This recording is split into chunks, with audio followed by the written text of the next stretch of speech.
गुरु के लक्षण क्या? जई कृष्ण तत्व वेत्ता होए सही गुरु होए। गुरु कौन? जो कृष्ण की बातें करे, जिसको देखे उसी को कृष्ण उपदेश, भगवान नाम का उपदेश दे, वही गुरु है।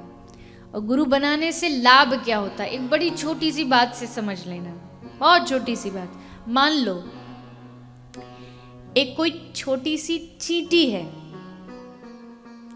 चींटी को क्या बोलते हैं गुजराती में? कीड़ी।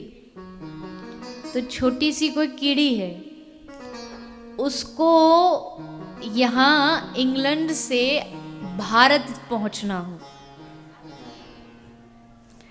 उसको यहां से भारत जाना हो, तो कैसे जाएगी बताओ?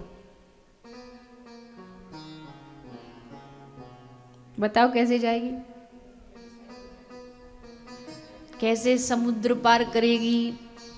कैसे यहां से पहुंचेगी? कितने जन्म बीच में मृत्यु भी तो होगी। कहीं किसी के टायर के नीचे आ गई, कहीं किसी के पाँव के नीचे आ गई, कितने जन्म लग जाएंगे पहुंचने में। लेकिन अगर उस चींटी को भारत पहुंचना है तो बड़ा एक सीधा सा सोल्यूशन है। जो कोई भारत जा रहा हो उसके कपड़ों में उसकी अटैची में बैठ जाए, बिना टिकट, बिना वीज़ा, बिना पासपोर्ट, वो उसमें बैठी बैठी बड़े आराम से फ्लाइट में एसी में बैठी बैठी पहुंच जाएगी भारत। है ना आसान? अब वो अपना बल लगाए कि नहीं मैं ही जाऊंगी, अपने पैरों पे चल के जाऊंगी, तो नहीं जा सकती। ठीक वैसे ही कोई अपना बल लगा के कहे मैं भगवान के पास जाऊंगा, मैं भगवान को पाऊंगा, तो नहीं पा सकता।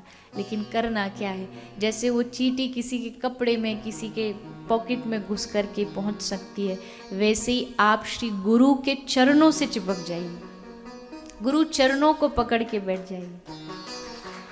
तो गुरु जहां जाएगा तो आप भी उसके साथ साथ चल पड़ोगे, और वो गुरु बड़ी सहजता से आपको श्री ठाकुर जी के चरणारविंद में पहुंचा देंगे। हमारा तो जो संप्रदाय है, गौड़िया संप्रदाय, उसमें सारा जो खेल है वो गुरु का ही है।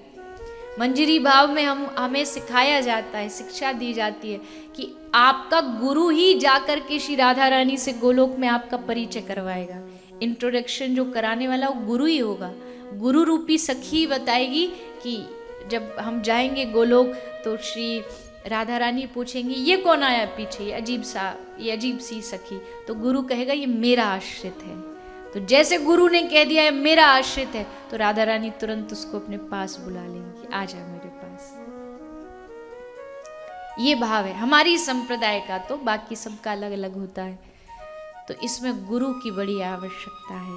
कोई भी संप्रदाय हो उसमें गुरु की तो आवश्यकता है ही। ऐसे गुरु कृपा हो जाए तो वो जो हमारा पर्दा है, जो हमारे आगे लगा है माया का, वो हट सकता है। क्योंकि हम अक्सर कहते रहते हैं, कोई जरा सा बोले कि जी कथा में चलो, कोई जरा सा बोले भगवान की सत्संग में चलो। अजी कहाँ, हम तो गृहस्थी हैं। तो गृहस्थी है तो क्या हुआ? क्या गृहस्थियों ने भगवान को नहीं पाया? हमारे ऊपर तो रिस्पॉन्सिबिलिटी है। महाराज अम्बरीश से ज्यादा रिस्पॉन्सिबिलिटी किसके ऊपर होंगी? इतना बड़ा राजा महाराज अम्बरीश, 12 भागवतों में जिनका नाम है, वो एक राजा होकर के अपने कर्तव्यों को निभा करके अगर कृष्ण को प्राप्त कर सकता है, तो हम क्यों नहीं? हमारे पास तो बस एक परिवार, 2 परिवार की रिस्पॉन्सिबिलिटी है। राजा के ऊपर तो पूरे राज्य की थी, फिर भी भगवान को पाया। क्योंकि भगवान को पाने के लिए बस मन समर्पित करना पड़ता है। ये मन भगवान को चढ़ाना पड़ता है।